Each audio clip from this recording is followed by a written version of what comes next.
pressure looks good. Following up. Roger and roll, Lieutenant.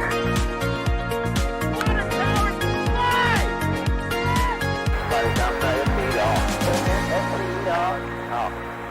Yikes. You bet. Concur. We don't need any more of these. Yikes, you bet concur. Welcome everybody to this week's episode of NASA Spaceflight Live, our weekly news show where we talk about the last week plus of space news and answer a bunch of questions and just kind of hang out for an hour and a half so us space nerds can be nerds about space and talk about what's going on. My name is Thomas Burhardt. I'm a writer and reporter for NASA Spaceflight, and I'm joined by two familiar faces on this side. We've got Mr. Chris Gebhardt, Assistant Managing Editor of NASA Spaceflight. Chris, how are you doing today? I'm doing wonderful. How about yourself, Thomas? I'm doing well, and over on the other side, we've got Mr. Jack Beyer. Jack, how you doing this afternoon? No complaints. Sounds good. Thanks for joining me, guys. And of course, we've got Michael Baylor in the studio. Michael, want to say hi real quick? Oh, wait, you can't talk on stream because it's not Spaceflight Live. Well, he said hi through our ComNet. So Michael says hi, everybody. This is our weekly live news show. We've got a bunch of cool stuff to talk about. Oh, my goodness. We've got Starship updates. We've got a whole slate of launches this past week that we should talk about. Some news from the Ingenuity helicopter on Mars, among other things. And we're going to answer questions about all of that. This is a live interactive show. So if you've got questions about what we're talking about, feel free to throw them in the chat. And if you tag us with that NASA Spaceflight, we'll try and answer as many of those as we can. To start off, let's go with a very quick launch recap from this past week, starting with the final launch for the first shell of the Starlink internet constellation from Cape Canaveral. We'll pull that up. So this past week, the final launch, the Starlink L-28 mission, launched the satellites that will finish the first shell of the Starlink constellation. Chris, tell us a little bit about where we're standing as far as Starlink launches go. Is this the last Starlink launch? Are there more to come? What was the significance of this? Oh, not even halfway there on the Starlink launches.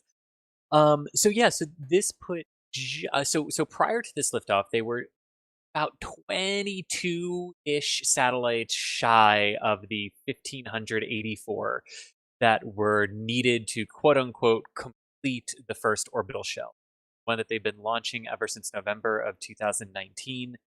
It is the shell that is at a 53-degree inclination at 550 kilometer altitude. And this mission put them about 40-ish over what they needed, so a good amount of spares and some extras up in that orbital shell.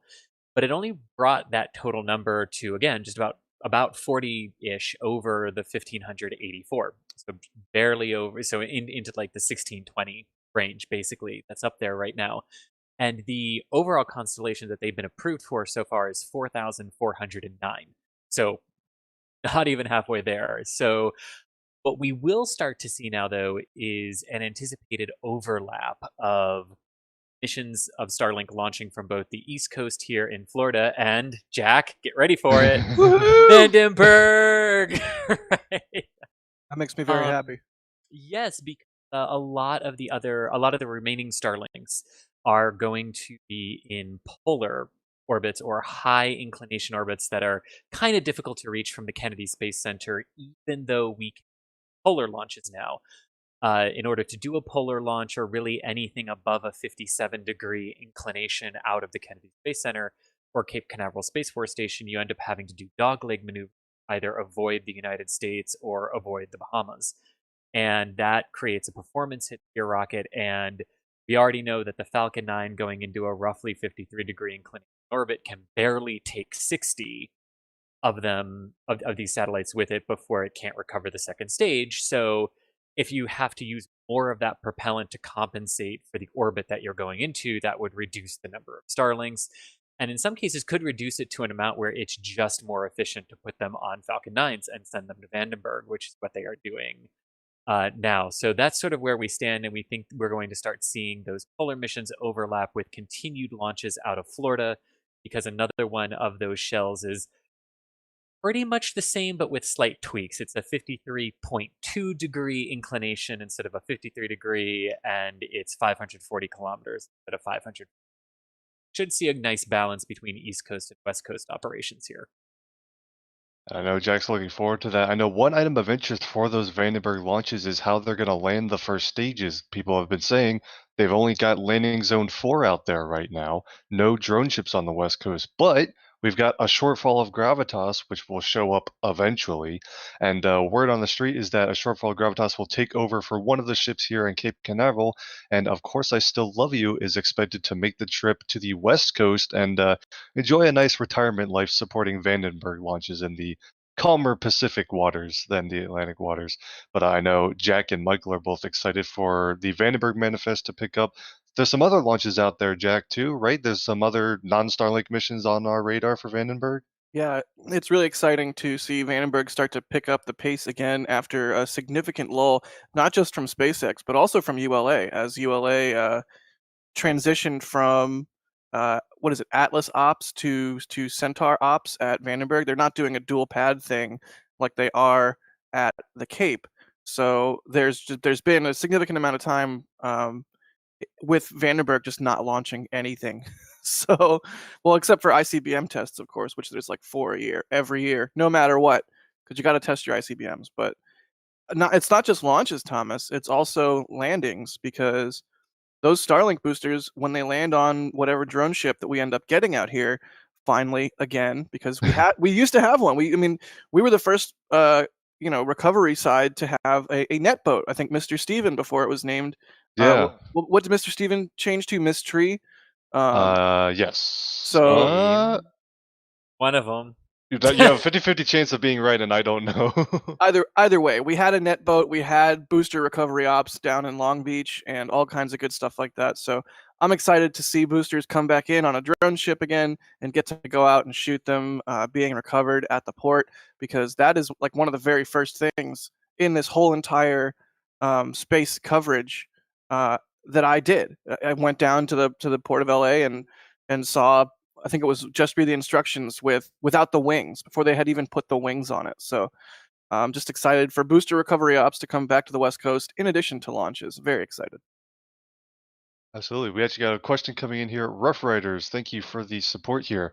Says, with the first shell done, and of course I Still Love You, possibly going to the West Coast, will they ever make a 4th drone ship so they can support fully recoverable Falcon Heavy missions?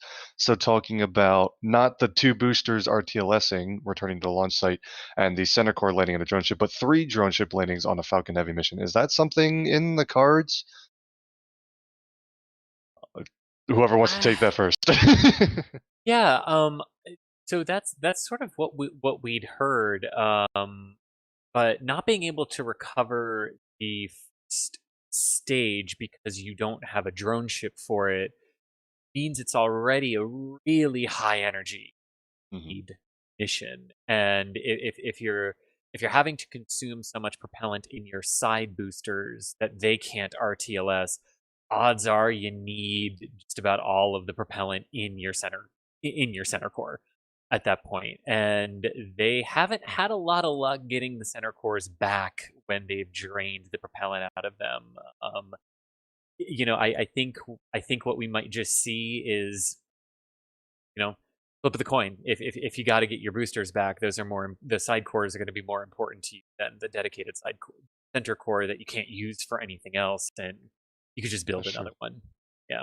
Yeah, to remind yourself, so we're actually only down to 1 Falcon Heavy mission this year now, with USSF 52 being delayed to next year. So we're down to USSF 44, a different Space Force mission, which was still on for this year, later this year, probably this fall.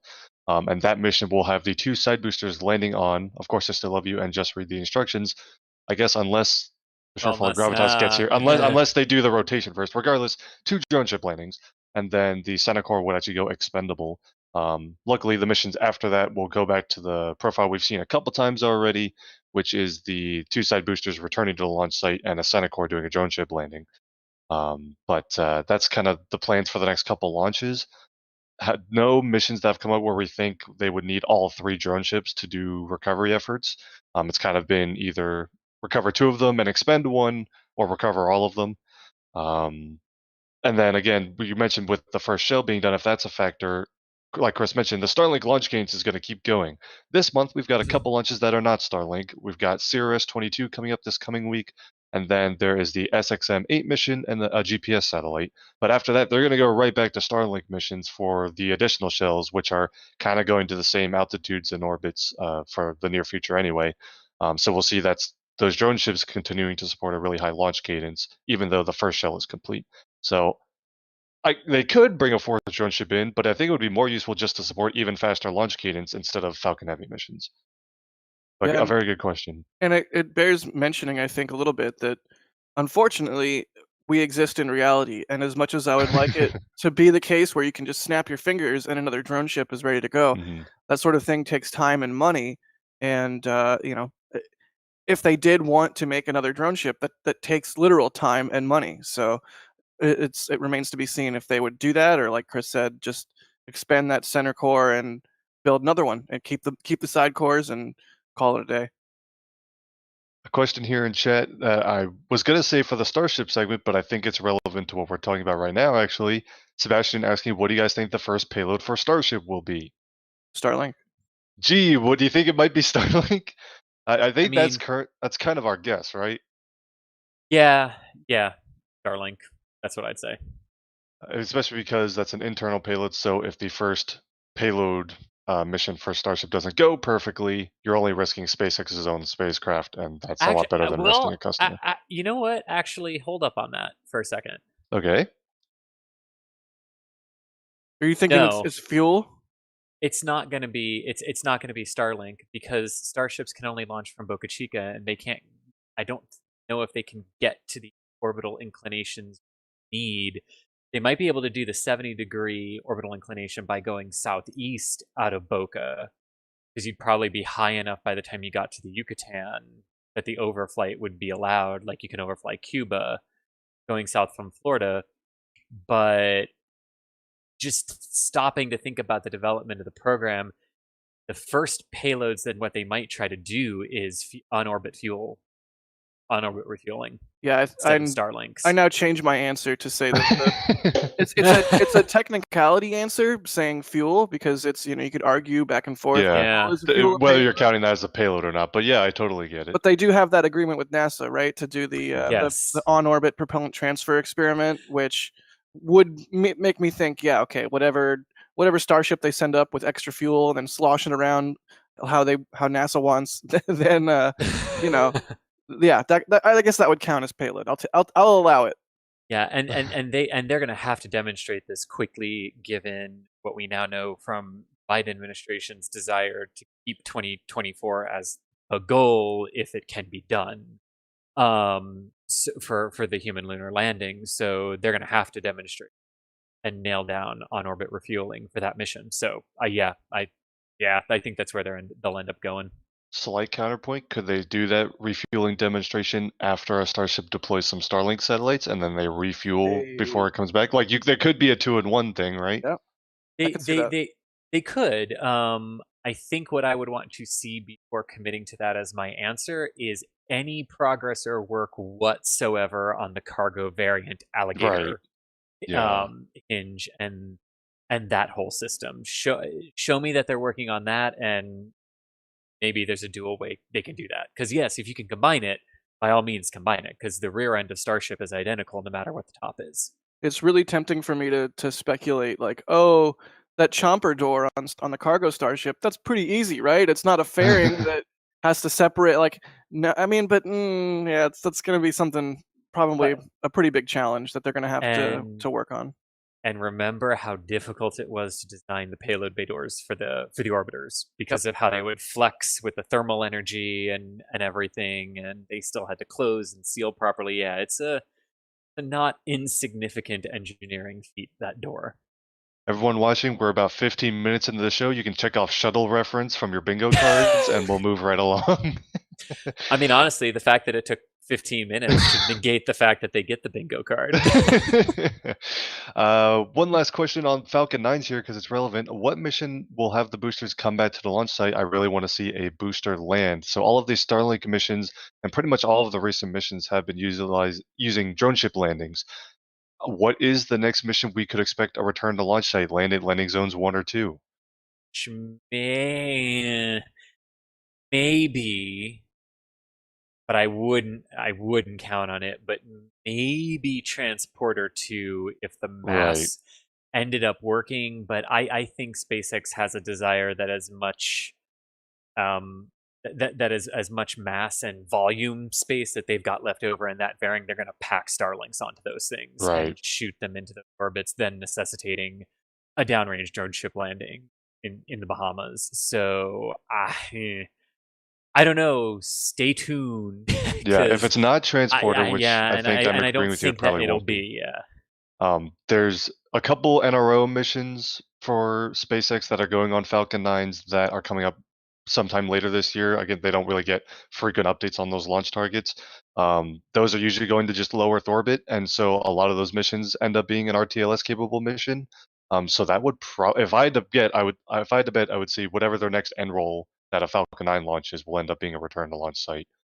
Again, the next Falcon Heavy with the return to launch site is now no earlier than next year. So that would be my guess, an NRO mission. But we'll have to wait. DART, a return to launch, or drone ship landing at Vandy this year? I don't know. Jack, do you know? Not off the top of my head. I wouldn't be surprised either way, because DART is a pretty small spacecraft. DART So is even though very it small, needs yeah. a high energy insertion, it could be light enough that it can still do a return to launch site. That would be a good candidate as well. Yeah. Michael's saying in our back channel that DART is almost certainly RTLS. There we go. Yes. Cool. All right. So then, if all else fails, the DART mission from Vandenberg could give you a landing at landing zone 4. So there you go. Moving on, a segue here. Thank you to High Lord for the question that gives me a perfect segue. What do you all think about OneWeb competition for Starlink, or doomed to fail again? Because, of course, OneWeb coming out of bankruptcy and reemerging and back into their launch cadence because they got a launch off just the other day. Yesterday, I believe, right? Yes. The whole week blurs together somehow. Yeah, well, this launch also scrubbed, which was weird because we had a Soyuz scrub, which almost never happens. A technical issue, they had to replace a part. But the launch does go perfectly yesterday, right? So they're getting into their constellation deployment. This is only their 7th flight, so if you're comparing launches to launches, you may think they're behind Starlink. But the OneWeb constellation has way less satellites because they're orbiting higher, so you need less satellites to get the same amount of coverage. So they're, I think, about 30% of the way through deploying their first phase of their constellation. And they're on this cadence of about 1 launch a month, which again, less than Starlink, but proportionally to the amount of satellites they need, I think is roughly equal. Yeah, so they're going for they've done 6 batches of 36, right? Because then there were the 6. The first one was like flight 32 or something. Yeah. Yeah, something like that. So yeah, they're getting up there. This was a gorgeous launch. A very good hat tip to Roscosmos and Drive the Cosmos for the really, really good live views of this vehicle as it went up. The booster separation, the whole launch was just incredible. Mm-hmm. But yes, the OneWeb satellites are certainly getting up there in numbers, and they go much higher than the Starlinks. So they go to about 1,200 kilometers, whereas the Starlinks are going to max out at about 500 kilometers now. So they're bigger, so they're going to be brighter, so they're going to be more visible in the nighttime sky. Although Jonathan McDowell a few weeks ago on NSF Live did note that OneWeb is working with the astronomy community to try to address those concerns as well. In terms of it being a direct competition with Starlink, man, it's just really not going there right now.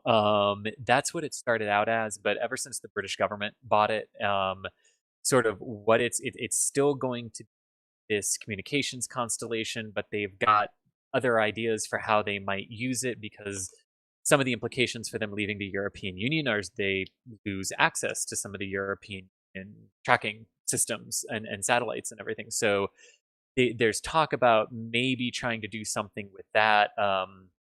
But they've also been very upfront with saying we get to decide who uses it, and we're going to limit access. So it's still kind of very much in this nebulous form as to who will end up using it. Most likely the British government to a large degree and a large capacity. It could probably be used to provide broadband access to rural areas in the United Kingdom, certainly. But beyond that, I don't know what its commercial market is, but hopefully they'll start talking about that again and exactly not allowed to use it and how it will be. It sort of feels like GPS when that was first, a thing here in the U.S. It was just for the military, and they opened it up for civilian usage, and it was limited in a variety of ways. And over time, eventually, it's just a thing we take for granted in our cell phones. So maybe there Yeah. there will be a similar path there for OneWeb, where it starts off as a government thing, and they open it up slowly but surely to various other uses. And it's interesting. This is a point that I learned this a couple of years ago, and I love teaching people about this. If you're in the U.S. and you have your phone which has GPS in it, you're not actually only using the GPS satellites. You're actually using all of the major satellite navigation constellations, the American GPS system, but then you're usually using Galileo, which is the European system, GLONASS, which is the Russian system, and Beidou, which is the Chinese system. Also, I believe the new ones, like iPhones, I think use the Japanese one too. And they all have global coverage. So your phone actually takes data from all of those constellations simultaneously, and it's kind of just increases the accuracy of what your phone's using. It's this weird thing where if you have an Android, I think there's even apps that can tell you which constellations you're like currently collecting from. But you usually use all of them at once because they're just available for civilian use anyway. It's this weird thing. Huh. Is Um, it? Oh, that's fascinating. I could ask a question that leads down a rabbit hole, but no, that we're not talking about the GPS network. But maybe that's for a special deep dive later. Sure. But you also mentioned this launch being super beautiful. It's a shame that on the ground in Russia it was super cloudy because if you look at these onboard views, you can tell, I think it did the jellyfish thing. It ascended up into sunlight. You can see the sunlight illuminating the plume from the onboard cameras, and you can see the rockets illuminated. Just But from the it ground, was I don't like think you saw anything. yeah, it was like just before they got to the booster separation point in flight was when Hmm. they broke into daylight because it was. I mean, it was jaw-droppingly gorgeous, and yeah, it was raining on the ground. Yeah. Shortly before or during the liftoff because some of the pictures they got while I mean obviously you wish there weren't water droplets or anything on the camera lens were kind of beautiful in how the light refracted around the vehicle and sort of framed it Bring in some of degree these but up. I wanted to keep the video yeah for hot staging because it looks super I cool. know. But now we're past that, I'll show some of these photos he's talking about. There were some cool Also ones. yes because yeah you got perfectly clear ones like this right just looking at that engine component but you can see how misty it is. That wasn't just the cryogenics around the vehicle. It was very foggy. The cloud deck was very close to the ground. As you can see, actively raining at the Cosmodrome out there in the Russian East as it went up. But some gorgeous photos as it lifted off just for I think it would have been just before sunrise, their local time. Yeah, and Roscosmos always does a great job with their launch photos. They've got some really talented photographers over there. We get a lot of these shots that we wouldn't really see from like Chinese launches. We get almost no visuals from those. We don't get a whole lot from Japanese launches and stuff like that. But the Roscosmos does a really good job with their launch photos. It's cool. And Um, oh, that video they released on oh Twitter. yeah, hold Oh on. my gosh, in Gotta show Twitter. this. It's You're right. it's We put it on the asset time-stamped list for a reason. 1:30. Yes. I gotta zoom in because it's a tweet, but Yes. they also put out these insane views from, is it playing? Yes. Um, from like near the launch pads, and I'll zoom ahead a little bit because a lot of this is like rollout footage, and also it's Timestamp gonna deafen me if I don't 1:30. mute it. Yes. But I mean that's cool. I mean, Yeah. come on. But Yes. As it lifts yeah, off, but they like their remote video cameras too, and this next view, I think. Oh yep. wait, maybe one more. I'm building suspense. This is a really cool shot. You could see they light the engines, but they're not producing full thrust yet, right? They light and kind of start combustion. You can see the smoke kind of Looking start to up at dissipate, it. and then you can see all the ice gets shaken off when the engines actually go to full thrust. And then look at that. Wow. And like a live shot of that from Baikonur as a crew Right. takes off would be amazing. Like So some really cool visuals yes. from Roscosmos as always. So that was the second launch of the week, and then we've also got a launch just this morning out of the Wenchang Satellite Launch Center in China, and this launch is kind of still ongoing technically, because this is a cargo resupply mission to China's first space station, and that spacecraft is slated to dock soon. We don't have an exact time, but some point today in the U.S. time, I think, in the next few hours or so, I believe that docking is slated to occur. No official news on a target for that, but Tianzhou 2 on its way to Tianyi, the core module of China's next space station. Um, launched on a Changzhen 7 rocket from Wenchang. Had a bit of a delay. They had some technical issues they had to resolve prior to launch. Ended up with like a week delay or so, but finally getting off the ground this morning over here in the U.S. And yeah, just a picture perfect launch as far as we can tell. Again, we don't get a lot of official info on these Chinese launches, but we're following this one because it's part of this new Chinese space station program. Yeah, and we do know that the launch was successful and that the Tianzhou 2 spacecraft was placed into transfer orbit and is on its way up to the Tianhe module. That we got initial reports that it was good, but then we got more official confirmation that everything did work as anticipated. And I mean, some of the shots of the launch this morning, or which was this morning Eastern time, so it was tonight local time in China, just after sunset. And they were gorgeous, gorgeous views of it as it left the Wenchang satellite launch, the Wenchang spacecraft launch site there on Henan Island. So great performance, it looks like, by the Long March 7. It's important to note that while the second stage of it did reach orbit, this is not as massive of a vehicle as the Shenzhou 5. This is not a massive core stage that we're worried about.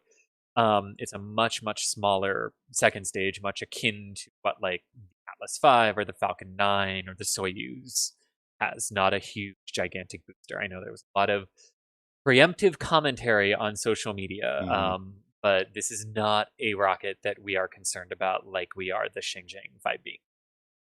Right. A question here: given the Tianzhou, how are you pronouncing it, Chris? Your pronunciations are better. Tianzhou 2. Given that launch today, do you think that we could break the record for humans on orbit this year? So right now, there are 7 people in space aboard the International Space Station. The Shenzhou 12, right? Did I get the number right? Shenzhou 12, yes. Yeah. It will carry 3 crew members to the Chinese space station in about a week, 2 weeks from now, I believe, is the new target. No earlier than the 10th, although there was some speculation that might shift to the 14th-ish now. But I think the last I saw, it was officially still the 10th. Right. So there will be 3 Chinese taikonauts on their space station, which will get us up to 10. Yes. However, what's the record? I think that's where it will fall short and where it will stop. Because the Shenzhou mission is a 3-month flight, so June, July, August, September. So they'll be coming back sometime under a nominal mission timeline in the September timeframe, which, yes, is when Inspiration 4 is sort of sitting right now in the mid-September timeframe. But I think while they're going to try to do everything they can to keep that in September, it's the first time they're turning around the resilience capsule, a couple weeks slip here or there, and then needing to account for your NASA Crew 3 flight that's sitting in October. Oh man, it really relies on Inspiration 4 still being up there, and even then I don't think we do it, because I think there was a moment where we had a Shenzhou, a Soyuz crew rotation, and a shuttle mission all sort of happening within the same time period. So I don't even think we make it over, even if Inspiration 4 launch. Now, if we expand so what's the record for people in space at a given time? Do you know? I'm gonna guess Chris knows, because this is the kind of fact he would have to top the numbers in. The outright record, 7-3 and 3, so 13-14 might be the record, somewhere in there.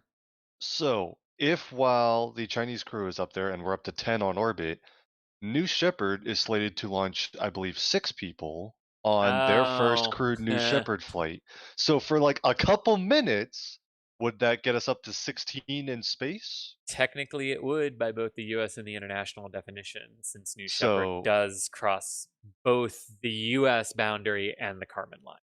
I'm changing the question because the question said orbit, but if we change it to in space, technically could that do would it. get us up to 16, which would be Because a the new record new on its own. Shepard flight is targeting, which one? July 20th July or the 20th, I 16th? believe. Which one? I believe Okay, it's the yeah. 20th. Yeah, I know they're going for one of the Apollo 11 anniversary. Well, Yeah, I mean, I don't know, yes, you Jack. would. When are you driving to West Texas? Probably like July 18th. Speaking of suborbital human spaceflights that Jack drove to, I'm going to use that as a segue to this other piece that happened not too long ago. Virgin Galactic and Spaceship Two making their first human spaceflight out of New Mexico. Let's go there. Jack, what was it like being out there for this week? That was really cool. That was honestly a historic event. I like historic events.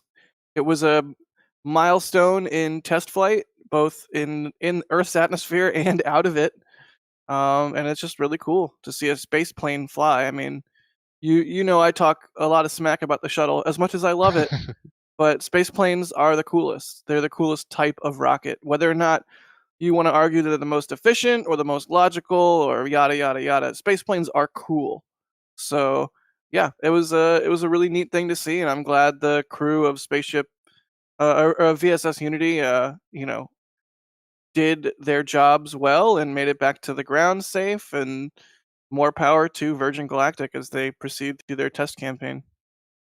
Yeah, and a huge thanks to Jack for being out there in literally Spaceport America, kind of in the middle of nowhere in New Mexico, with no other live coverage. We were the only ones out there, so a big thanks to Jack for allowing us to see this live, and it was super cool to see.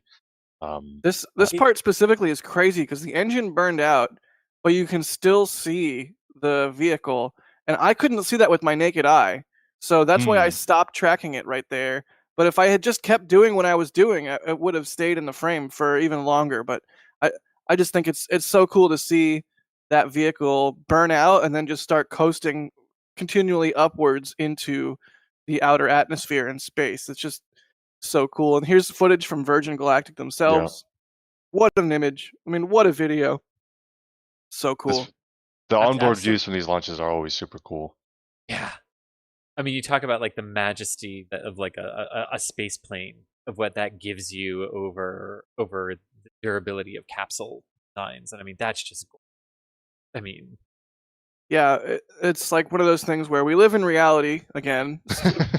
So capsules are extremely, they make sense. They're robust. They're less complicated. But if we lived less so in reality and more so in like the science fiction future that we wanted, it would be all space planes, right? Right. right. So, and there's one way to get to that science fiction future is to do a bunch of look at that, do a bunch of research and figure out what it would take. I mean, I'm excited that Virgin has already announced their Spaceship 3. So, it's only a matter of time before these operations become more routine, which is, I think, something that we all want to see. Definitely. Absolutely. And worth mentioning it, with that flight, New Mexico entered the human spaceflight arena with Florida and California, with out of Spaceport America there by. Oh man, I just love this because the closest town is Truth or Consequence, and I just love New Mexico for the humor that like they named a town that. Yeah, that's actually where I stayed during, while I was there for the launch. And people call it T or C because it's kind of a mouthful. But I think they named the town after, it was like a radio show competition, or there was an actual radio show called Truth or Consequences or something like that. I mean, it's a really cool place. It's a super cool place. Really quick, we cannot get Jack out to the middle of nowhere without a bunch of support from everyone who tunes into to see those kind of things. And also, we've got a couple super chats that have come through really quick. Nicotine Jenkins, a regular, says, "Happy Saturday, y'all. Always a pleasure. Appreciate that." Also with a new membership, so Jenkins, appreciate it. And then Desmo, as well as Jim and Douglas. Thank you all so much for the very generous support. Appreciate it. Let's see. We've got all right. So that was Spaceship 2, another flight that came up. That was actually technically 2 weeks ago, but we skipped the show last week, so don't want to forget that. So we wanted to cover that really quick, and we've got some other. You know what? I'm going to come up with every segue I can. More aerodynamic flying things that go in space. I don't know. I'm running out of ideas. But Ingenuity on Mars is is the segue I made for that. Actually making its sixth flight on the red planet, and it got a little interesting. This is beyond the first 5 flights where they were kind of testing out the system and within the sort of normal flight envelope that they were expecting. And when they started pushing the envelope on flight 6, they pushed the envelope successfully. A weird navigation glitch. Basically, they lost one frame from a camera that was taking its navigation photos, and as a result, every timestamp for every frame after that was off by one. And thus, I'm going to pull up the video. There was some oscillation during the flight. Luckily, the algorithm resets itself right before landing, and so when it went to land, it kind of corrected itself and made a pretty standard landing, and was overall still a very successful flight. You can see it kind of shaking around a little bit. It's like, I don't know, flying your little drone helicopter when it's too windy or something. Well, Um, I was just gonna say, can we take a moment to marvel at the fact that, okay, so this thing is flying at the equivalent of like 100,000 feet on Earth, right. right? As far as air pressure, yeah. As far as air pressure, which is twice as high as any rotocraft has ever managed to get on Earth. It's all autonomous. It had a glitch that, by all rights, should have been mission ending for it, and it was just like, nah, it's good, I got it. Yeah, it's You have a to testament to the robustness with which the entire system has been designed. And the people who built it. Yeah, this thing is, remember, there's no one in, at JPL in California remote controlling this thing. You have to program it ahead of time, tell the helicopter what to do. It goes and tries to do it, and then tells you whether it worked or not, basically. The same way we control all of our rovers there, because again, at the speed of light, our radio signals only get there between 10 and 30 minutes one way, depending on where Mars is. So yeah, Ingenuity, successful sixth flight, overcame an anomaly, and of course the teams will be able to address the issue, make sure it doesn't happen again, and make it an even better piece of flight software before they go and continue flying some more. But wanted to address that as well. I love how the frame rate of this camera and the angle makes the shadow look. It's like wamp, wamp, wamp, wamp, like it's Like almost like it's a Scooby-Doo drone. yeah, or like it's something from like a Mario game. Like it's a an enemy in like a side scrolling like pixelated cartoon game or something. You gotta jump on top of it, and that's how you kill it, and then move on to Bowser. Anyways. Well, Thomas, would you like to try to make another flying reference segue? I'm gonna get there. I see where you're going, and Okay. we're getting there. But we've got some Mars questions first, so hold on a second. Okay, good. Scott says, what would be the first payload to Mars? Wouldn't it need to be under development now? With Ingenuity kind of supporting our Mars exploration, kind of getting ready for human exploration. When we're talking about the first payloads that will support a human settlement on Mars, why haven't we seen that kind of announced or decided yet? Yeah, SpaceX is developing Starship to get the people and the cargo there, but what's the cargo look like? We haven't seen much of that. Haven't. I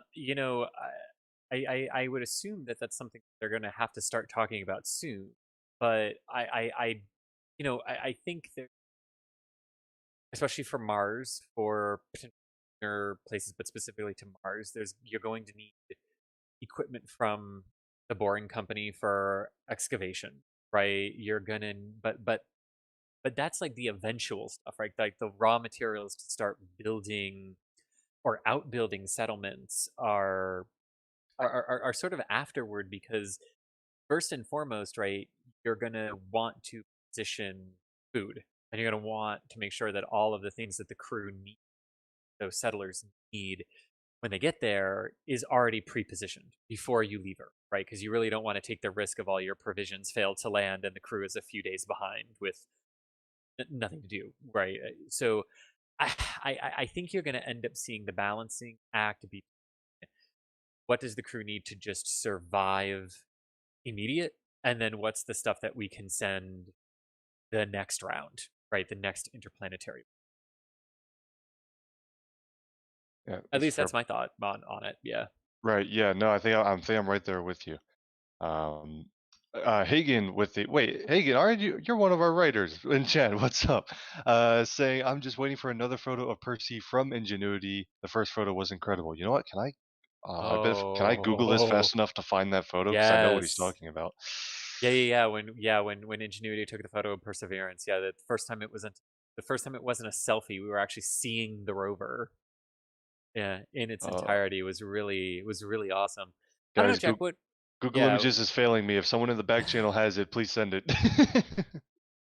Well, I guess, Jack, I was curious to hear your thoughts on what on the payloads to Mars. Like what I think the first payloads to be will be. Yeah. Yeah, I mean, I think food basically. I mean, like you said, food and fuel are the two main things. It would make sense that you want to pre-position those things, and even just a like habitable space, I think would be potentially one of those things that you would want to have I in the just found form it. a in the form of a landed starship. I mean, or something along those lines. It'd be really nice if you're cooped up in a starship the entire trip for 6 months or what have you. You land, bam, we have a whole nother entire starship to hang out in. I don't know. That's just me guessing here. No, I Das Chat, yeah. Das in chat, our can back you? channel Oh yeah. saying the first payload will be robots. Fight me. Uh, I don't want to fight you. You're right. That's very yeah. So Listen, technically, You know there's when already you robots on Mars. Das, don't we have enough yet? Well, Jack, when you said fuel, it made me think too. Oh, that's probably another thing. All of the carbon sequestering technology grab all of the stuff out of the Martian atmosphere to start making oxygen, both breathable oxygen and liquid oxygen and methane and everything for not just the starships, but there's other things that you end up using that particular fuel for.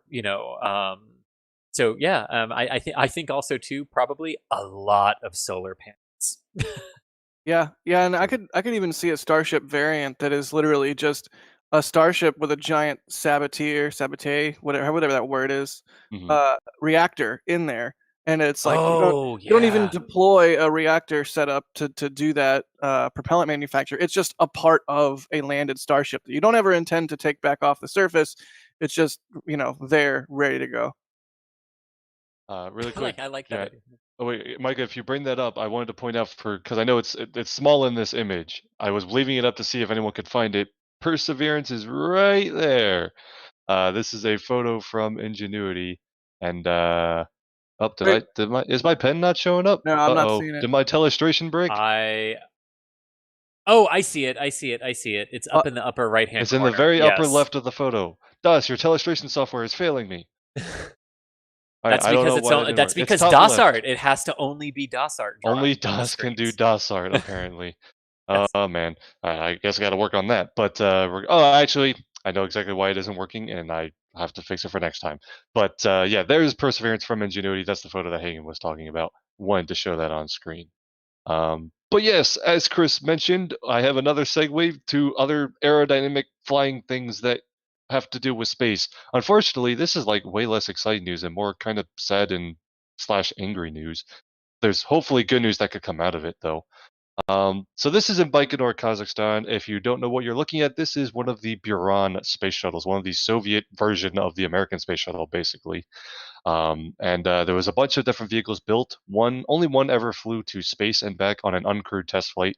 And the remaining vehicles that were either test vehicles or slated for future missions, most of them only like partially completed, have been sitting in hangars in Baikonur. There's like one in a museum in Germany, but most One of of them the are air kind test of models. yeah. Most of them are stored in a not very secure and not very well kept positions out in Baikonur. And as you can see, some people actually got in and put some graffiti onto these orbiters. Now, these photos are a little bit old. Apparently, this actually happened a couple months ago. Word is that they have been painted over. I don't know if that means they actually cleaned the graffiti. Again, some of this is Russian to English translations that don't know how accurate they are. It's unclear whether they painted over the orbiters and covered the graffiti or like cleaned it off. But either way, some work had to be done to get this off of the orbiters that are sitting out in Baikonur. Hopefully, some good news can come from this, right, Chris? hopefully it's although take it with a grain of salt. But basically the orbiters, the Buran 1.02, which is the one that was based here. This was Buria. This is the one that was about 95% complete and would have made the second orbital flight for the program up to the space station near, would have been visited by a crew inside, and then come back uncrewed for an automated landing that was scheduled for right around the time that the Soviet Union collapsed, and the financial stemming from that ended up with the cancellation of the program. But this is the one that would have flown. The other one that is in the hangar is a training mock-up that was not a flight-worthy vehicle. And this is the only flight-worthy vehicle that remains for the Buran program. The original one that did the first and only orbital flight was destroyed back in 2002 when its hangar collapsed.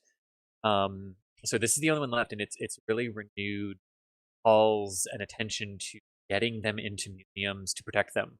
It's also raised a lot of questions about what security is not like at the Baikonur Cosmodrome, that this just continues to happen, although this is by far the worst of it in recent years. But Roscosmos has stated that they are going to demand of the private company that these get turned over to museums so that they can be protected and preserved and used as scientific teaching tools like the orbiters are now.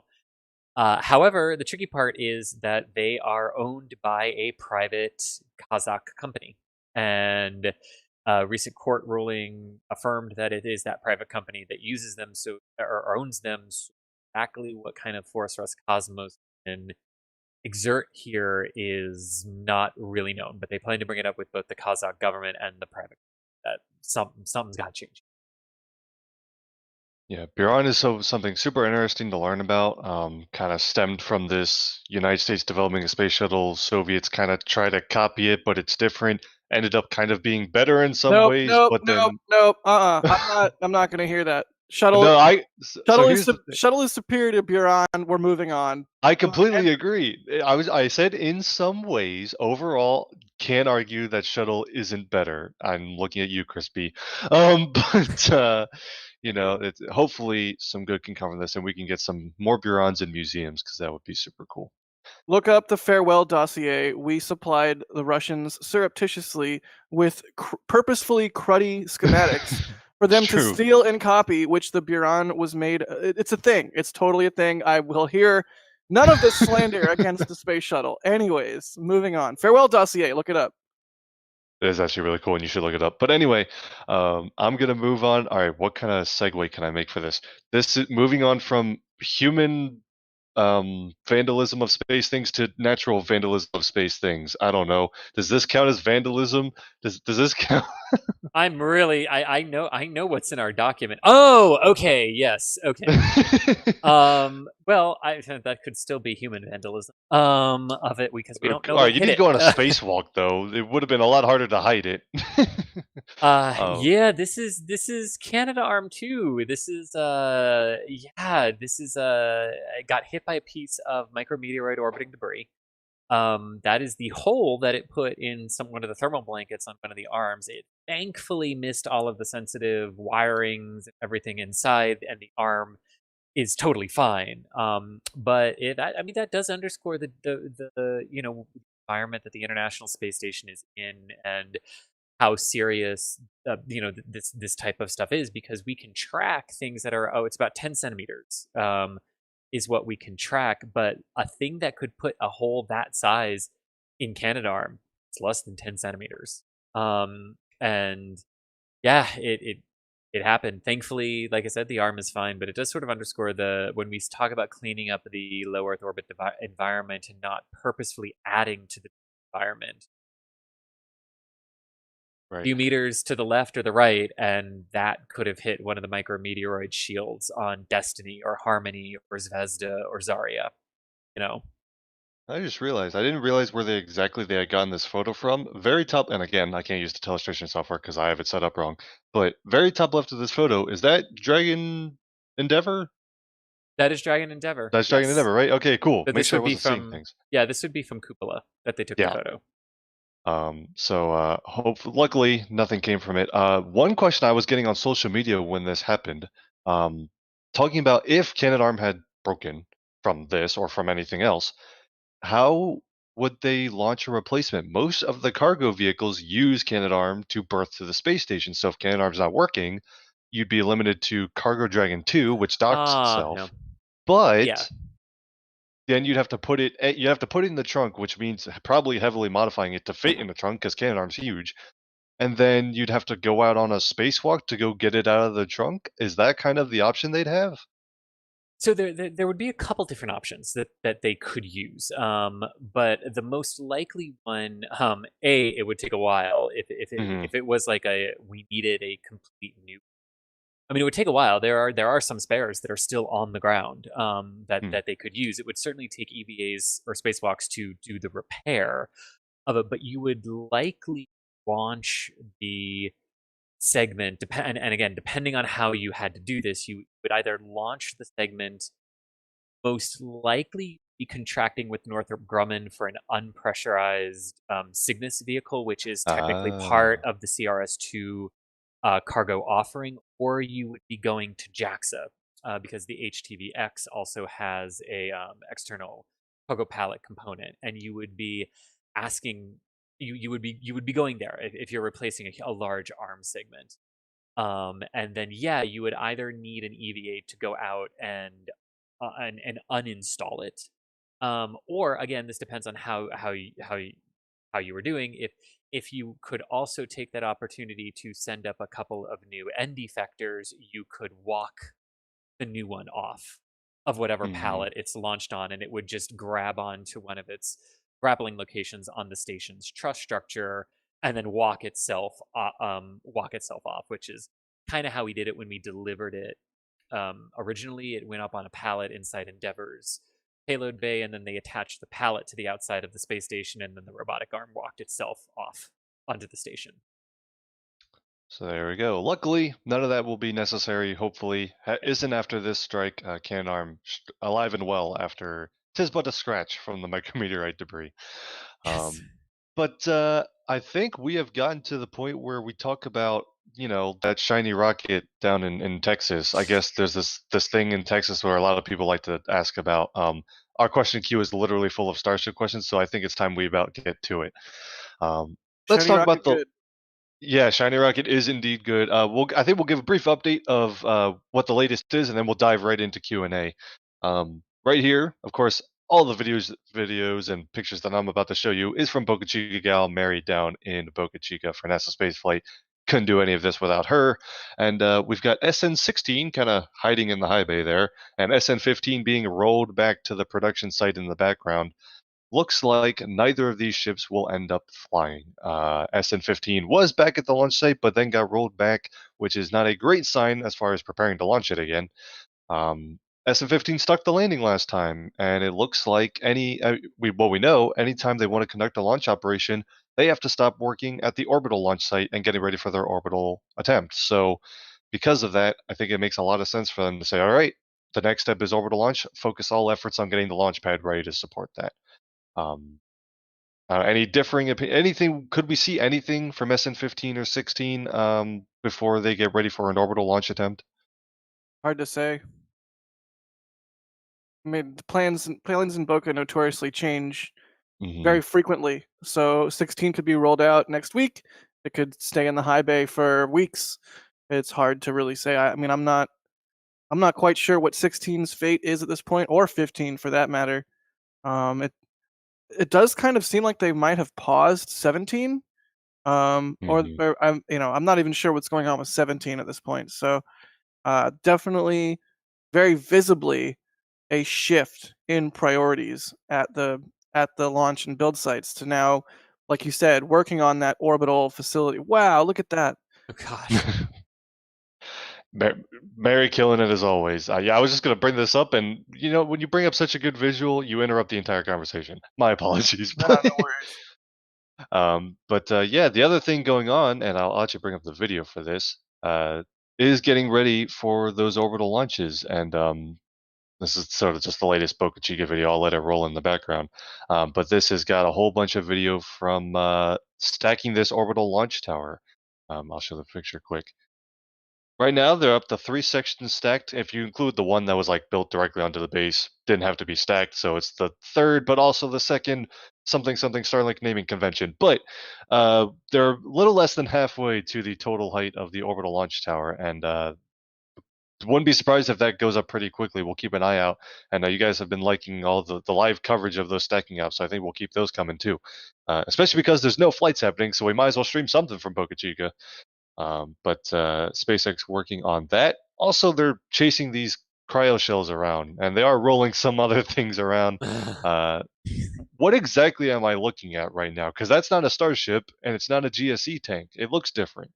It's No, but it's Go ahead, Zach. I'm sorry. No, you're good. It's a 12-meter, I think it's 12-meter, right, wide shell that was going to go over the GSE tanks at the orbital launch site. So you don't want to have a tank that is holding cryogenic propellant. Just have cryogenic propellant on one side and air on the other side of the tank. You want to have some sort of insulation. So what is believed, those cryo tank shells will be placed on top of the, what is it, 9-meter diameter GSE tanks. Yeah. And that they will be filled with either foam or some inert gas or inert liquid, or in one way or another insulate those orbital GSE tanks. So they're building several of these. I believe there's going to be, 7? Maybe 6, because there's 7 spots. Maybe there's 8. I'm going to look at some aerial photos, but basically they're building a cryo tank shell for each of the GSE tanks that they are building for propellants down there. So that is what you're looking at. It's like a big thermos. Yeah, and this is the other part of sort of the ground support equipment, the GSE, that we're seeing them build up at the orbital launch site. Their orbital launch tower, which will have a crane on top so they can stack starships on top of super heavies. We'll also have a crew access arm at some point. Maybe some other commodities will be involved there, but those are kind of the major things. And then, of course, the tanks to hold fuel, oxidizer, nitrogen for purging lines, all sorts of those commodities that they need for a launch tower. Probably some water for sound suppression. All of that would be in these big tanks, and so we're seeing them roll those out as well. So while SN15 and 16 await their fate, building up the orbital launch site for an orbital attempt sometime maybe later this year. And DYU in chat asks, when Jack in Hawaiian kayak? Jack, Jack, what are your plans for covering the orbital launch? You kayaking out to Hawaii to see Starship splash down, or what? I mean, that's tempting for sure. I definitely want. I've always wanted to see something very large re-enter the atmosphere, but missing the first orbital stack, the first full stack super heavy and Starship launch. Ooh, I don't know. I don't know that I would want to miss that. So maybe a Hawaii kayak situation for me is further down the line, but no doubt we're gonna want to cover that launch any way that we can. So maybe if I'm not in Hawaii, we'll have someone else on site or what have you. Maybe we'll have DOS ship a robot that's like modded into a kayak that he can operate. It's like an ROV. He can just remotely operate it and be like, all right, I'm gonna pilot this boat to the edge of the exclusion zone with my crazy. Yeah, I don't know. We'll see what happens. Dust is in our back channel taking notes right now. Yeah, right. Joke's on you. He's already written a book on it, and like it's gonna be like, oh well, actually, we can do that. I studied how to do that 2 years ago when I was doing this show. Like, he's a wizard. We all know he's a wizard. It's amazing. So yeah, it's just a matter of when they get the orbital launch site built, which will take some time, obviously. All right, I'm going to dive right into the question queue here.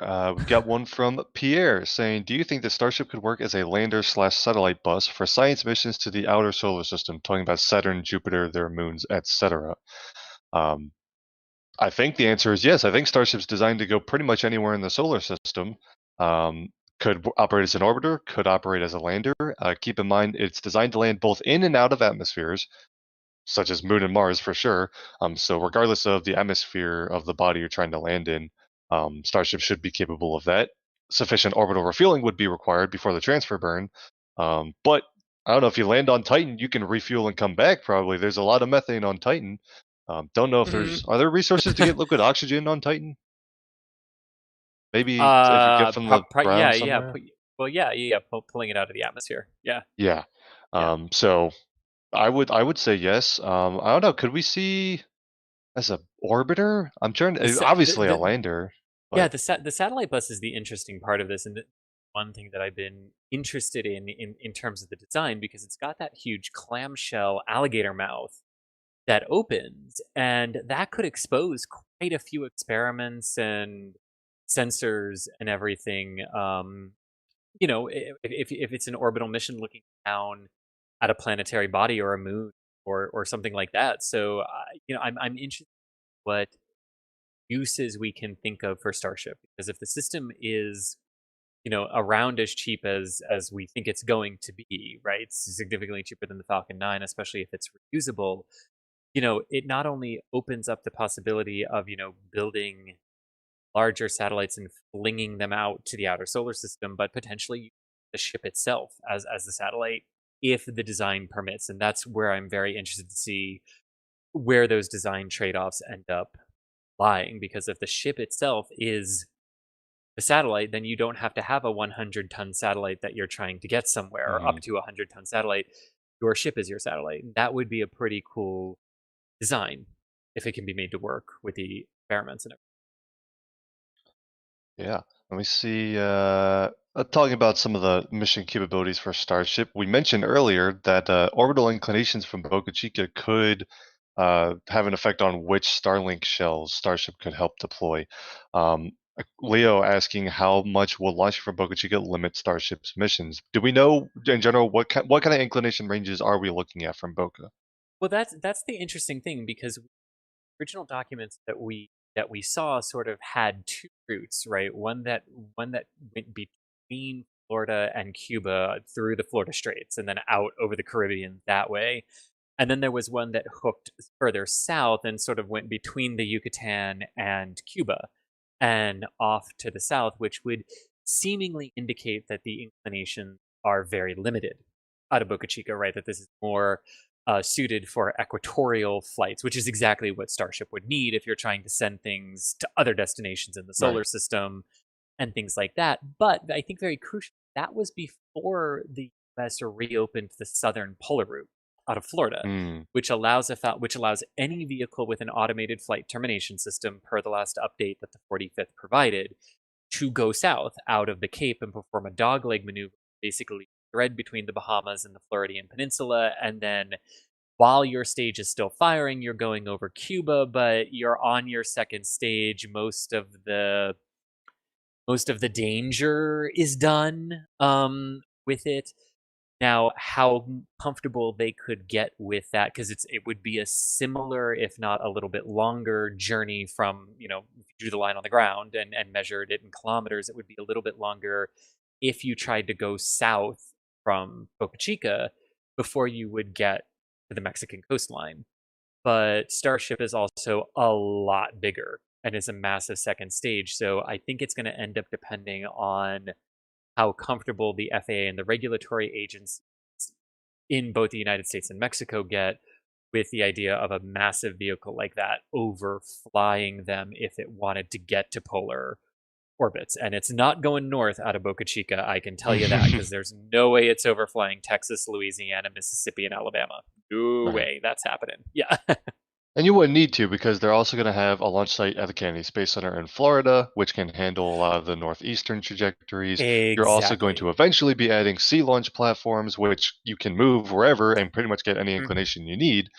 So with all of those combined, um, obviously launching initially from Boca Chica will limit you a little bit, but they're going to add other launch sites and other capabilities so that they can reach whatever missions that they need to. That's why almost every launch system, at least all the ones that operate regularly, have a bunch of different launch sites so they can reach different orbits without overflying things and things like that. Very good question. Um, on a similar question here, will Starship be restricted to reentry paths that avoid populated areas because of sonic booms? Can the thermal area overfly Mexico without, or can the terminal area overfly Mexico without problems? So this is a similar problem, but on the way back down. Shuttle flew over almost all of the United States when it came back, but there's a difference between that and a Starship reentry, right? Well, there are differences between them. Yes, the shuttle was a far more shallower, gentle reentry than what Starship is going to perform. S- yeah, so I mean, there are definitely different how they did it. Is there difference in safety considerations? Because Starship's going to do a propulsive landing at the end, whereas shuttle was gliding. That's a consideration, right? Yeah. Okay. So there are environmental impact studies that were released that included Starship, right? And what it would be like as this thing was re-entering over the Florida Peninsula, headed for the Kennedy Space Center. What type of sonic booms could the peninsula expect underneath the ground track and everything? And it wasn't alarming in terms of like what the acoustics would be. That I think what got a lot of people and what started this whole meh, how do we feel about this was the rate at which they were thinking these things would be coming back in, right? And when we talk about are there safety concerns about them coming in over land, I don't think there will be. Just like they initially did the shuttle landings out in California in case the guidance system was off, in case different things, you had more controllability as to or more options, had large dry lake beds if you were off a little bit, right? But they didn't immediately bring them down to Kennedy where it had to be so restrictive, that if you missed you were done. And you can sort of see that they're doing that now with Starship, right? Like they're testing them remote location in Texas to nail that down, but they don't want to bring them in over Mexico or over Florida on the initial orbital attempts. They want to make sure it can survive. They want to test it in that regard so that they know when it is going to have to come in over land, it can do it safely in that regard. Gotcha. A lot of really good questions. I'm just going to keep firing them out of the question queue here. Talking about, all right, let's talk about moon missions. Here we go. When do you think the first Starship flight to the moon will be? And when do you think the first humans will fly on Starship? So a couple timeline questions here. Let's start. First Starship to the moon. Does that, well, there's the lunar flyby / orbit, and then there's moon landing, because we've got Dear Moon, which won't land. But then we've also got human landing system demonstration missions. There'll be an uncrewed demo that proceed. Actually, I think SpaceX originally proposed like a moon orbit and back before the uncrewed landing too. They had a couple test flights lined up. So regardless, when do you think we could see a Starship make a trip around the moon? 2024. 2024. Chris? Make a trip around the moon? I'll go. In what configuration? Just shoot it out there and bring it back? Any configuration that gets to either a flyby or an orbit and comes back to Earth. Crewed or uncrewed? Oh wow. Okay. Yeah, it doesn't have to be crewed. 2022. Wow, that's ambitious. If it's just get there and get back, if we can include a free return trajectory in that and simulate lunar, to get lunar reentry data off a Starship, yeah, I think they do it. Makes sense. I think I'll hedge to 2023 just because I'm still not sold they're going to get to orbit this year. I know they're going to try, but I'm still not sold on that. So I'm going to hedge to 2023. And then first humans to fly on Starship ever. That's tricky because I think it's going to be a while before humans launch from Earth on Starship. Although you can then fly on Starship that's already in orbit if you do the HLS architecture. Orion gets humans onto Starship and then land. That counts as flying on Starship. So I think you've got a no earlier than for a crewed landing, maybe 2025. Get out of here with that. 2024.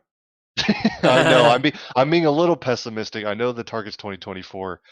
I guess so. A no earlier than is actually 2024. Yeah. But I'm hedging a little bit. But that's kind of what we're looking at right now. Again, all depends on the first orbital flight, which happens whenever this tower gets done, basically. So we'll keep an eye on all that, and we're excited to see that happen, hopefully soon. Speaking of other facilities in Boca Chica, a question here from Ethan: Would we see the production tents in Boca Chica be taken down one day, so a more permanent facility can be built for Starship production? Any plans for those giant? We call them onion tents or garlic tents or whatever we're calling them these days. They're just gonna go away. I don't know. What do you think? I just call them Tent 1, Tent 2, and Tent 3. I don't go with the whole nickname thing. Yeah, I think It's possible that they build more permanent structures. It's also that takes time and presumably would disrupt their manufacturing. So honestly, I think it's kind of a situation of if it's not broken, don't fix it. Hmm. Yeah, I think I agree with you there. A couple super chats that have come through here. Dougal says Starship, Starbase, Starlink, Stargazer. Yeah, Stargazer. Oh, by the way, speaking of Stargazer, really quick, there's a Pegasus launch coming up again, which is weird. We don't have a super near-term target for it, but out of Vandenberg, Stargazer launching a Pegasus air-launched rocket again. Something that's been not too frequent recently. So I don't know. The chat mentioned Stargazer, so I guess I'll throw that out there. Yay, Um, Stargazer! Yay, air launch! yeah. And let's see, we got Starliner. I mean, there's a lot of space stuff that just starts with Star. We need to get a little more creative with our naming, I think. But Dougal, appreciate the support there. Um, Ben and Josh asking, is Starship SN15 going to be the main rocket for the moon mission? So SN15 was a test vehicle, only designed to conduct its high altitude test flight, go up, come back down, and demonstrate the landing. And that's what it did. SN15 is not going to go to orbit or anything like that, and it's not going to go to the moon. They're going to build new vehicles, building on all of the data they learned from the test flight program to conduct more operational missions. So SN15 likely done with its flight career actually at all, based on them rolling it back from the launch site to the production site. And then Andy asking, how many sections will the integration tower have in total? Based on how high we estimate the sections to be and the total height that was in some FAA documentation, we're thinking 7 or 8, I believe.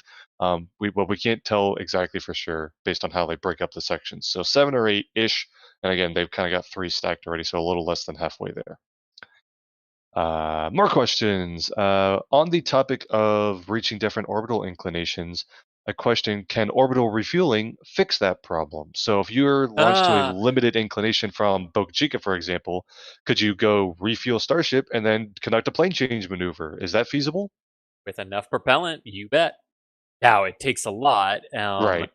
It takes a lot, and the lower you are in that orbit, the more propellant it takes, right? So it's less efficient to do inclination changes at lower orbits than it is at higher orbits. So like when you see our our geostationary satellites that get launched into transfer orbit, right? They typically wait to do inclination change from 28.5 degrees, which is the minimum out of the Kennedy Space Center and the Cape.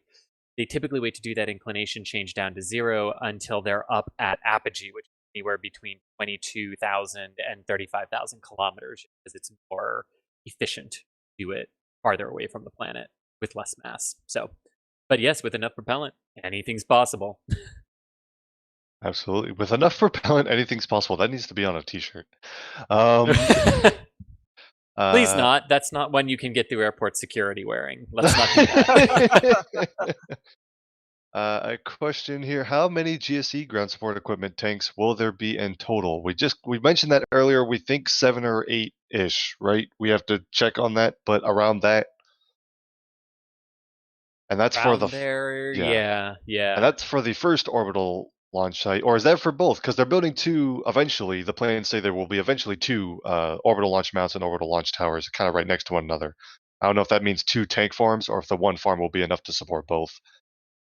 7 or 8-ish, and I think obviously you'd one of them want was both the for finish. redundancy. Yeah, sure. Oh, and then now we got a question. Oh, and I don't know the answer to this. Jack saying, is it ground service equipment or ground support equipment? I think I use ground Ground support support. equipment. Yes. Ground service equipment is what we would call stuff that were used on an airport ramp. I think that's the distinction. I think in space industry we call it ground support equipment. I agree with whatever Chris says. There you go. I think if you said ground service equipment, we know what you were talking about, though. So it's kind of 6 one way, half dozen the other. Let's see what else we got. What is the point of the 90-degree tanks in the pipes on the GSE tanks? Is there a reason they can't just go straight down? I believe that's to take into account like thermal expansion, right? Yep. Yeah. So again, these tanks hold propellants at cryogenic temperatures, really, really cold temperatures, and also they sit out in the hot Texas heat. So the temperature changes can result in the metal contracting and expanding, and so making the piping kind of jut out a little bit gives it some wiggle room to expand and contract and not break anything. So that's why. Um, A question here: how long does the first stage, aka Super Heavy, burn during flight? Thanks for the awesome coverage. Depends on the flight profile, but do we have an estimate? Ish seconds is the rough estimation. If you're just going for quick and dirty, and that is based off of your moon launch profile. Okay. Again, that would vary a little bit based on where exactly you're going. You could burn more or less to propellant, especially if not all the Super Heavies will return to launch site to land. If there's ever going to be a downrange landing for those boosters, you could burn a little longer. I had a follow-up question for that, and now I can't think of it. All right, never mind. I remember. How does that compare to Falcon 9? Falcon 9 burns about the same time before Miko, right? 2.5 is roughly 2.5? Yeah. So 2.5 for higher energy missions, around 220 for lower energy missions is what the Falcon 9 tends. So yeah, a lot longer than the Falcon 9. Yeah. So there we go. Some context there. A couple of super chats come through really quick. Bucky Space says greetings from Boca Chica Boulevard. Is that an actual road in Boca Chica? And if so, shout out to someone watching from Boca Chica. And then a question: do you think that Super Heavy will have 29 Raptors instead of 28 based on the new thrust ram? I believe the latest pictures show like a plumbing for a central engine, which would indicate a odd number of engines now. I think the engines on Super Heavy is changing pretty constantly. I'm not sure we're ready to make an actual estimate as to how many engines they'll have, unless someone's seen more kind of concrete info than I have, guys. Nope. No? No. Sorry, I haven't seen anything else to that. I know it's around 30. Some say 28 or 29. I think that's still up in the air as far as how many engines an actual booster will end up with. But I do know that some pictures that have come today from Mary are showing some new things. So I think stay tuned for the daily video, which I believe is coming out shortly. In fact, I'm pretty sure it's publishing right after the stream. So go ahead and stay tuned for that, and hopefully we'll get some insight from some of the latest imagery there. Oh, okay. Sorry, I was figuring out what was being said to me in the back channel. Apparently, something glitched and no one heard my answer. It burns for the first stage of the Super Heavy first stage burns for roughly 2 minutes 50 seconds. On that, apparently there was an audio glitch and no one heard that. Oop. There you go. Which is again slightly longer than a Falcon 9 stage burns for the first stage. How does that compare to Falcon Heavy? Because the Falcon Heavy center core throttles down a bunch and thus burns longer. Do you know I how think long it they were burns for about 3 minutes or so. Right, About so that, kind of in the middle of the two. with the throttle down. Right, yeah. All right, more questions. Keep them coming, chat. Let's see. Could some of these satellites in the last Starlink launch go to the second shell? So right. There's actually more satellites now on orbit, more Starlink satellites on orbit than are needed for the first shell. But the second shell is almost the same. It's a slightly lower altitude and a ever so slightly different inclination, literally 0.2 degrees. I would bet that those Starlink satellites are able to maneuver that small inclination change and go to that orbit instead. So I would think any extra satellites will go to that shell, right, Chris? And the inclination changes take a lot of propellant. But it's 0.2 degrees. I would agree with you that maybe they could do it, but I don't know if they would, as opposed to just launching the next batch directly into orbit. Mainly because while 1584 operational is what's needed, you want spares in there so that you can drift between planes of your orbit. So I maybe they could, but I more expect them to stay. But we shall see. We shall see. Danny can give us a good update in a month or so once we've been able to watch to see what they're doing up there on orbit. Gotcha. Super chat from Per Anders. Thank you so much for the support. Appreciate it. Keeping the questions coming. Manuel asked, is there another way to the beach besides the road that SpaceX closes? I believe that is the only road between civilization proper and the beach, right? There is a way to the beach. It's called a boat. Well, okay, there's that. That's fair. Very fair point. Only road, however, is the one that gets closed by SpaceX every time they do testing. Correct. Um, right. And it's kind of hard to change that. I know some people have asked, can they operate a second road so they don't have to close off access to the beach all the time? But that whole area is an environmental preserve, which I think would preclude that, right, Jack? I mean, Chris and I have talked about this a little bit. They, in theory, would be able to do an environmental assessment and build another road, but I don't think we've seen any plans so far to that regard. Maybe they would just widen the current road. It's hard to say exactly how any sort of expansion in that way would take place, but currently, yeah, there's only the one road, and there is a giant wildlife preserve that if they did want to build another road, they would have to navigate, the various issues with building in a wildlife preserve. But I don't think it's impossible. I don't necessarily think it's probable. But yeah, that's just kind of where I come down on the subject. I could be wrong, Chris.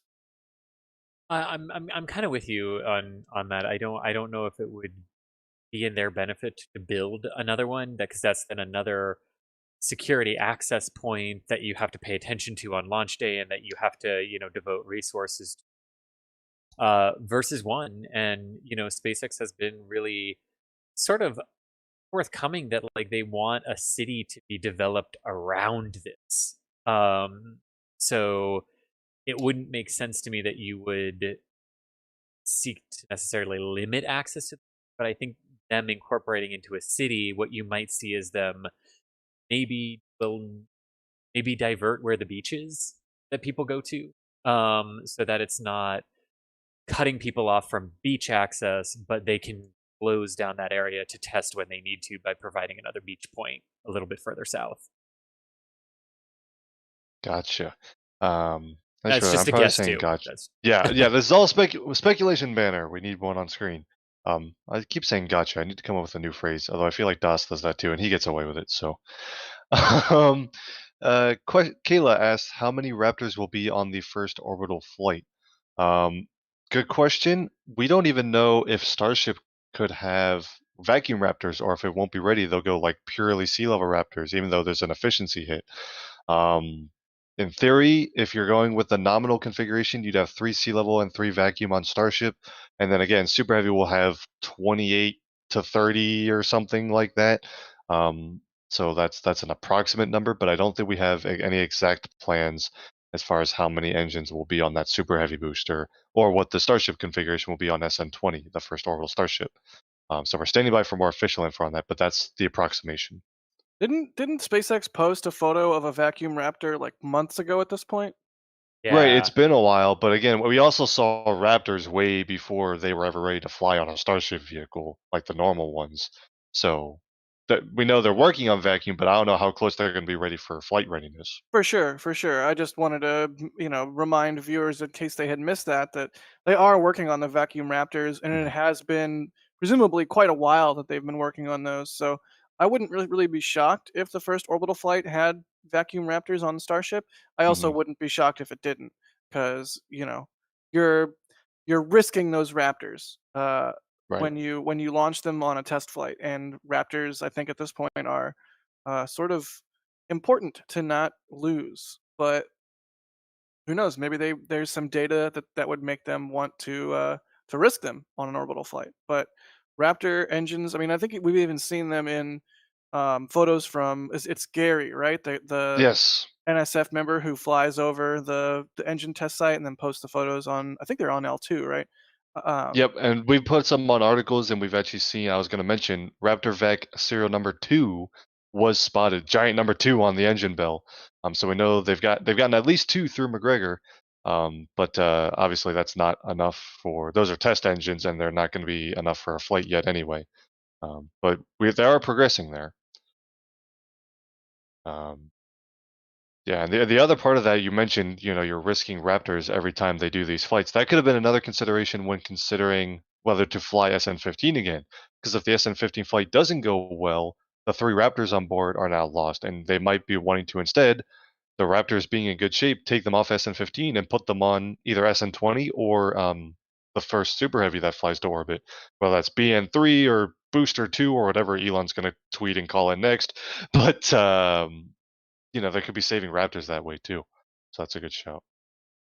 A question from Cameron asking that do we think that Falcon Heavy / Falcon 9 will become obsolete when Starship is fully operational? We get this question a fair amount. What's the fate of the Falcon fleet once Starship starts flying missions? Not going anywhere anytime soon. Is the answer to that. Right. How long do you think the transition will take? Because we know SpaceX is going to keep those Falcons flying as long as their customers want them, but it's not going to be an endless timeline. Any thoughts as to when we might see, okay, we're ready to retire Falcon 9? Organizations will have to get comfortable with Starship's ability to safely carry crew to and from low Earth orbit, because we're not abandoning the International Space Station. And I know a lot of companies, and looking at that future of what space station, the access and low Earth orbit looks like in the coming years, we got to get comfortable with that. Otherwise, the Falcon 9 doesn't go anywhere because that's your crew. Right. And it's interesting. I wonder if what lasts longer, the Falcon fleet or the International Space Station, because I could see them transitioning to, a free-flying Axiom station or something and retiring the ISS before they actually retire Falcon 9 and Crew Dragon. Not abandoning that low Earth orbit capability, but moving to a different station. I wonder. I think ISS will be here at least another decade. Yeah. Well, I'm all here for it, but yeah, that would be interesting. Keeping the questions. It's holding up so much better than we had anticipated. I don't think we're going to chuck it this decade. Yeah. Interesting. Let's see. I'm going to keep it coming. A question: will Super Heavy roll out vertical, and could wind play a role in the rollout? Everything we've seen suggests a vertical rollout because they're stacking them vertically at the production site, right? Yep. Oh yeah, the Starship doesn't do horizontal rollouts. Yeah. Which is going to look ridiculous when they roll out a Super Heavy on Highway 4, but it will look very cool. Here is a good question. Could SpaceX stack SN15 on top of the first test flight of booster number whatever as dead weight, or just stack some metal dead weight? So potential Super Heavy test flight without an operational Starship on top, like a dummy upper stage? Could, it would depend on exactly what you want to test with the booster. But seeing as how the orbital flight test is already going to expend the booster, I would struggle with what a BN2 test flight would get you, except losing a lot more Raptors in the end. So I'm just not sure, right? Because computer modeling is going to be really good these days at understanding the acoustic interaction of the engine inside the engine bay. We're going to see them do static fires of it out at the launch pad. I think they've proven that the design can work and handle the stresses of partial ascent. What I'm going to be interested in now is the stresses of the full bore ascent under the power of that Super Heavy. So maybe, but I again, we're in that trade-off, like Jack was saying, of how many good Raptors do you ditch in expendable test campaigns. Gotcha. All right, that is going to. We've got a whole bunch of Starship questions in this queue here, and I wish we could get to all of them. If you have a question that we did not get to, please follow us down in social media. Our handles are right below us here. You can catch Jack at that Jack Beyer, Chris at ChrisG_NSF, myself at TGMetsFan98. Send our questions our way. We'd love to keep answering those over on Twitter. But I do have one more question in the queue, and I like ending a show with a question like this. Just because it's a pure opinion question and we get to learn a little bit about the guys on the show. So Andrew wants to know, what are the rocket concepts that you could wish NASA would have attempted and completed but didn't? I'm going to open this up to Jack first because I saw Chris start thinking. So Jack, you get the answer first. That's easy. X-33, baby. Ooh, that's a good one. SSTO, low Earth orbit vehicle. X-33 would have been awesome. I know it's not NASA, but Dinosaur. I don't know why. I really, really, really like Dinosaur. It's what is that? The X-20, I think is what it was. I don't remember the explanation, but yeah. Is a lifting body aircraft or spacecraft. Space plane wouldn't have military applications. Dinosaur would have been cool. Plus, it had a cool name. DYNA SOAR, like dynamic soaring, but Yeah. dinosaur, like haha, it's a dinosaur. Anyways, X-33 and dinosaur. Those are my answers. Final answer. Oh god, I'm old. Chris? Not strictly NASA, but it would have been NASA who would have had to have executed Werner von Braun's plan of Mars Mm. missions and Venus missions in the space. That would have been very cool. Me personally, I've been known to be a fan of a certain pencil rocket behind me. Some of the constellation program, man, launching Altair and doing the Orion rendezvous, that would have been cool. And then the Mars transfer concepts from Constellation. I think that would have been a great way to start off exploration before Starship comes and takes over. So I'm going to say Constellation program would have been pretty cool because I like Ares 1. And I know that makes me weird, but hey, I think it's cool. And I know it's not a rocket, but any kind of expandable space hab type module Yeah. would have been really nice to see NASA pursue more as well. And we all know Bigelow hmm bought those patents from NASA, but Bigelow at this point is basically defunct and not operational. And hopefully they come back now that COVID restrictions and everything are easing, and hopefully there's a market for expandable space habs, because as we get more Dragon and commercial space flights like Inspiration 4 and the Axiom mission and all that stuff, I mean, who wants to go stay on a Dragon in orbit for 5 days or something with Right. multiple other people? I mean, I would. I absolutely would. Yeah, But But I'd prefer a habitat to go stay in precisely, instead. yeah. It's Yeah. like, think about it. Would you like to stay in a minivan with 3 other people for, for 3 days? Yeah, I would do it. Absolutely, because you'd be in space and that would mitigate some of the frustration there. Mhm.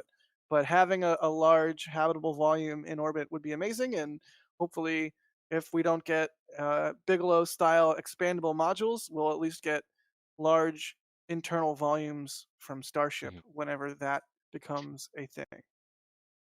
Very cool. I think that is going to do it for this week's episode of NASA Spaceflight Live. As always, we want to give a big thank you to all of the support you guys give us with the super chats and the memberships, and a big thank you to our top tier memberships with the launch directors and flight engineers.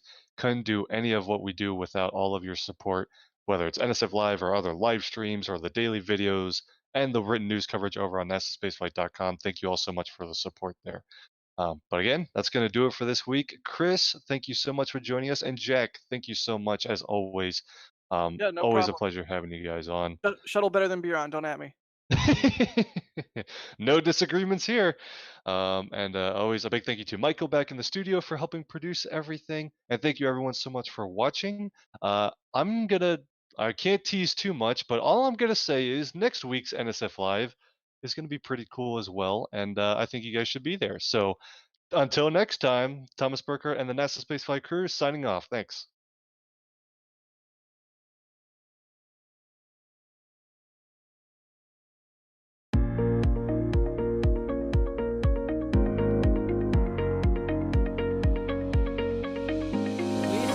Propulsion continues to be normal. The chamber pressure looks good. Following up. Roger, roll, Atlantic. Water towers, fly! Flight downside, FPD off. FPD off. Yikes.